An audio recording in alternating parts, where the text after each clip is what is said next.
Bonjour, l'actualité nationale que nous démarrons par le rejet de la demande de liberté provisoire de Bassirou Diomaye Faye, alors que des voix s'élèvent pour demander la liberté du candidat Bassirou Diomaye Faye, actuellement en prison. Le doyen des juges aurait refusé la demande de liberté provisoire formulée par ses avocats. C'est ce qu'a annoncé la coalition Diomaye Président dans son communiqué parvenu à JFM. Conclusion des assises nationales, ils sont 9 candidats sur 20 à s'engager à appliquer les conclusions des assises nationales et de la CNRI. Dans un article publié un peu plus tôt, Presse Afrique donnait la position de Thierno Alassane qui, par la force de l'actualité, se trouve aujourd'hui au cœur des événements. Cependant, il n'est pas le seul à avoir paraphé cet accord. Boubacar Camara, Mamadou Lamine Diallo, Thierno Alassane Sall, Khalifa Ababacar Sall et Cheikh Tidiane Dièye, Bassirou Diomaye Faye, Malick Gakou, Anta Babacar Ngom et Serigne Mboup ont signé le pacte national et bonne gouvernance démocratique. Les autres empêchés ont été représentés par leurs mandataires qui ont opposé leur signature à leur place, renseigne Presse Afrique. Terminons l'actualité nationale à Mboro sur la demande du gouverneur de la région de Thiès, Omar Mamadou Baldé. Les travailleurs des ICS Indorama avaient accepté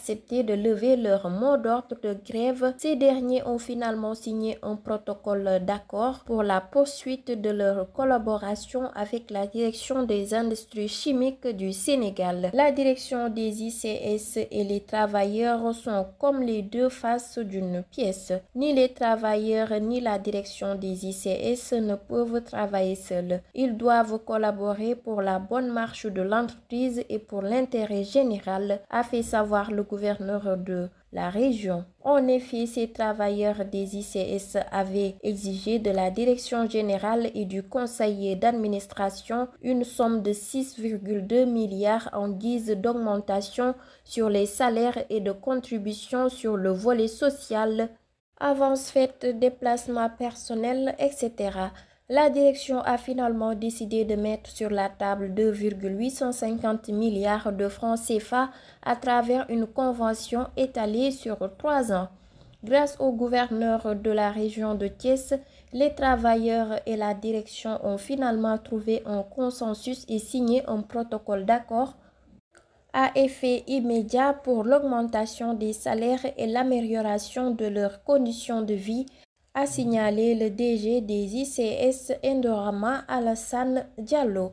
Selon le porte-parole du jour du syndicat des travailleurs, Ousmane Ndiaye, dans l'histoire des ICS, c'est la première fois que les travailleurs arrivent à avoir des augmentations aussi satisfaisantes, rapporte Dakaractu. C'était tout pour l'actualité nationale. Place maintenant à l'actualité internationale.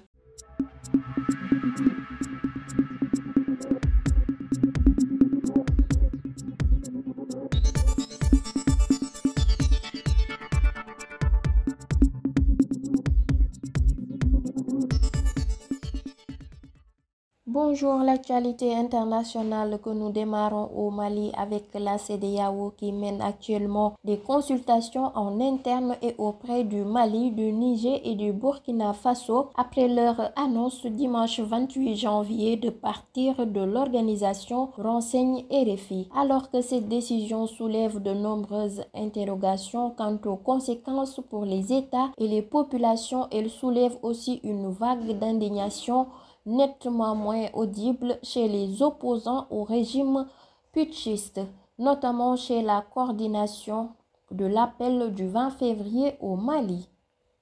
En Guinée, après 11 jours de détention, le journaliste et secrétaire général du syndicat des professionnels de la presse de Guinée, Sékou Djamal Pandessa, reste en prison. Les grandes centrales du pays dénoncent une arrestation arbitraire et ont affiché leur solidarité mardi 30 janvier en lançant un ultimatum de 72 heures aux autorités. S'il n'est pas libéré d'ici vendredi 2 février, elles déclencheront une grève grève générale et illimitée sur tout le territoire, informe RFI. Terminons l'actualité internationale en Cameroun. L'opérateur économique camerounais Hervé Bobda a été interpellé dans la nuit de mardi 30 à mercredi 31 janvier à Douala alors qu'il séjournait dans un motel. Depuis une dizaine de jours, il était accusé par de nombreuses personnes via les réseaux sociaux de faits graves de violence et d'agression sexuelle, renseigne RFI. C'était tout pour l'actualité internationale. Place maintenant à l'actualité sportive.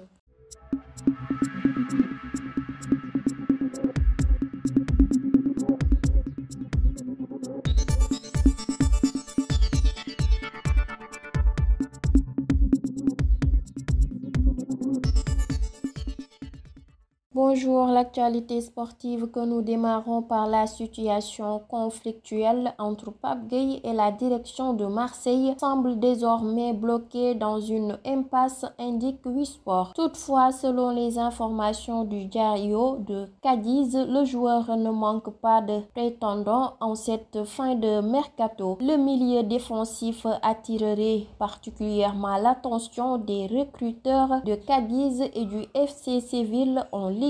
L'actualité sportive que nous terminons par le mercato. Mbaye Niang s'engage officiellement avec Empoli. Plus de 4 ans après l'avoir quitté, Mbaye Niang est officiellement de retour en Serie A. L'attaquant sénégalais de 28 ans débarque de l'Adana, Demirspor et s'est engagé avec Empoli. Il ne faisait plus aucun doute depuis plusieurs semaines que Mbaye Niang allait revenir dans le championnat italien, mais il restait quand même à savoir dans quel club allait atterrir l'ancien joueur de l'AS Milan et du Torino. Annoncé avec insistance au Genoa, c'est officiellement à Empoli que l'attaquant sénégalais de 28 ans s'est engagé, renseigne Wisport. C'était tout pour l'actualité sportive. Merci de suivre sur Sunugal ci Kanam. Je vous donne rendez-vous demain pour d'autres informations. D'ici là, prenez bien soin de vous.